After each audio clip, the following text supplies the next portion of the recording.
Uyalmaysanmi Allohdan? Shuncha ne'matni berib qo'ysa, namoz o'qimaysanmi? Shuncha in'omlarini behisob qilib ustingga to'kib qo'ygan, sochib qo'ygan bo'lsa, Allohga itoat qilmaysanmi? Allohdan uyalmaysanmi? Va kana fadlullohi alayka azima. Allohning sizga qilgan fazli marhamati ulug' bo'ldi. Qaytaramiz, inson har qancha urinmasin, Alloh bergan ne'matlardan birontasini Allohga qaytara olmaydi. Ha endi kimdir aytishi mumkin.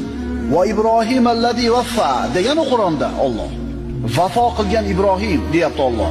Vafo qilgan ekan u. Birodarlar, vafo qildi deganini biz Allohning bergan ne'matlarini shukrini ado qilib qo'ydi deb tushunmasligimiz kerak. Nima degani Ibrohim vafo qildi degani? Bu degani Alloh Ibrohim alayhisalomni sinadi, yelkasiga taklifotlarni zimmasiga yukladi. Bu ulug' payg'ambar zimmasidagi hamma narsani ado qildi. O'zini itoat qilaman degan ahdiga vafo qildi, buyruqlarni bajardi.